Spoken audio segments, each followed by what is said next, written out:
Welcome back. New this morning, China says it is planning to allow AI companies to purchase a limited amount of the Nvidia H200 chip, including Alibaba, DeepSeek, and ByteDance. However, these companies will need to report how many chips are needed specifically and why. And they'll need to get approval from the CCP, the communist government. Chinese AI startup DeepSeek reportedly developing its own AI chip to reduce reliance on Nvidia and Huawei chips to train its models. Joining me now is the Gatestone Institute senior fellow Gordon Chang. Gordon, great to see you. Thanks so much for being back with us. Before I get to the chip story in China, your assessment of President Trump on the global stage at NATO this week. This was an important NATO summit, and President Trump did a great job in unifying the alliance. And we saw this because at the end they had that declaration, the adherence to Article 5, the mutual defense provision, but also a couple other things. Trump certainly helping Ukraine, approving the deep strikes into Russia, and also licensing the Patriot missile system to Ukraine. And we're going to get drones from Ukraine. And the other thing that was really terrific is that President Trump called out Spain. You know, no other president would do that. Spain has been certainly a laggard in NATO, and it was good that the president mentioned that in public. And I think the Spanish will now come back into the fold because of Trump. You do, because Trump is not going to take it. The way that Spain has been treating the United States. Yeah, it's a great point all around. On these chips to China, your thoughts on now the CCP allowing certain Chinese companies to use the Nvidia H200 chip? The interesting thing here is that Beijing is going to license fewer than 200,000 imports. And that means Alibaba and the other big Chinese AI companies are going to be scrambling for that chip. Now, I don't think we should be selling those chips in the first place. I know you That's a long conversation. But the point is, China right now realizes that it needs those chips. I mean, previously, it said, no, you can't buy any H200s. Right. Now it's saying you can buy them because China absolutely needs them. And these companies like Alibaba are really going to be trying to get every single chip they can. We should point out that these chips are not the most advanced Nvidia chips. They're not the most advanced. They're the ones that have been... The president will not allow the most advanced chips to be sold to China. Right. Yes. And that's important, too, because really what we're doing is we're helping China bridge a gap because its chips are inferior. It knows it.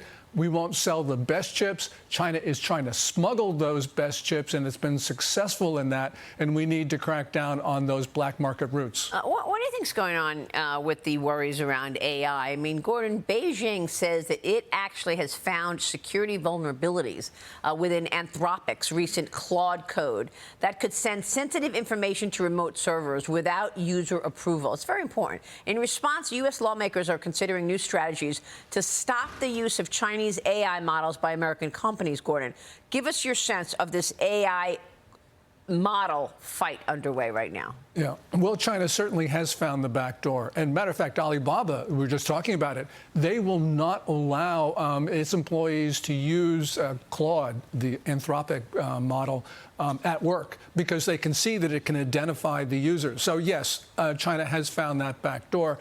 But, you know, this is the problem for China right now. It needs to use the best AI models in the world. They aren't Chinese. They are Americans. Yeah. And, yeah, I don't like the Chinese using them, but the point is we still got a big lead in AI despite everything. And that's why Treasury Secretary Scott Bessent met with the banks and the AI companies to ensure that they are ready for any bad actors that could come now that we've seen breaches in the Anthropic model. Right. That was the whole reason to ensure. But you think we're far ahead of China right now on AI? I think we are, and we can see what the Chinese are doing. I mean, they got to buy the H200, even though it's not what they want, because they don't have a choice. Yeah. And I'm saying, look, we can lose this lead. There's no question about it. This is a very dynamic area. But, you know, let's not run down the U.S. like a lot of people are saying.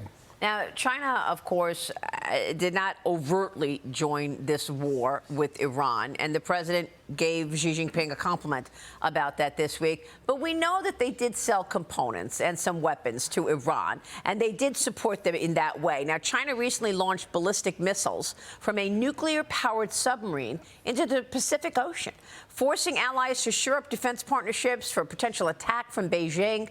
President Trump arrived back in the U.S. last night from the NATO summit, where Secretary General Mark Rutte warned the alliance cannot be naive about China. I spoke with John Molinar here yesterday, the chairman of the China Select Committee, and we talked about Beijing's actions throughout this war. Watch this. They are a threat militarily, economically, human rights, and we've seen them enabling Iran, enabling Russia. And when they are testing these missiles, we have to recognize these will be used for offensive capacity. And these are nuclear-capable missiles that they're firing. Their goal is to have 1,000 nuclear warheads by 2030. And there's really no window that we see into their nuclear program. And so this is something we need to be cognizant of. So there's two different stories here. China's support of Iran and this Monday action where a Chinese Navy submarine launched either a JL-2 or JL-3 nuclear-capable intercontinental ballistic missiles. What is China telling us? This is really stunning. What they did was they launched it at Fiji. And the reason is that on Monday, that same day, Fiji signed a landmark defense pact with Australia that China was unhappy about. Now, this missile, the trajectory, the flight path could not have been more provocative if they tried. And what they're trying to do is intimidate the entire region. This is a real warning sign. And by the way, countries in the region were really upset with China, including those in the South Pacific, which had generally been very sort of supportive of China. This missile landed in the South Pacific nuclear-free zone, and that got a lot of people in the region really concerned about China. So Beijing is just creating enemies. And it's not the first time they are trying to bully neighbors around the Taiwan Strait. What are your thoughts in terms of China's plans to go into Taiwan? Do you think that happens in the next couple of years? I've been thinking that it won't, but the thing is, we got to remember that just this month, China essentially publicly said that it had sovereignty over parts of the Pacific Ocean, which is incredible. I mean, this is incomprehensible. So really what they're doing, it's not just the South China Sea anymore. They're saying part of the Pacific Ocean is theirs. And they've been taking more and more parts of the global commons and trying to put it under Chinese dominion. And right now, in the last couple of days, they're laying the groundwork for breaking apart even more parts of the Philippines, the Bataan Islands. Wow. So this is a regime that won't stop until it is stopped. As President Trump also doubled down this week on the importance of America taking control of Greenland, all due to the worries from increased Chinese and Russian threats, by the way, to free navigation in the Arctic, Gordon. Yes. Well, in the Arctic, China and Russia are cooperating, and they're pressuring both Canada and the United States, and we don't have the assets there. So, for instance, in Alaska, which gives us our Arctic claims, we do not have a single Navy base. I mean, this to me is just a big hole in our security. So that's a good point. I'm glad you raised that. We'll be watching that one and take a look at that. Gordon, thanks very much. Thanks, Maria. Good to see you. Gordon Chang here. Stay with us. Quick break. We'll be right back.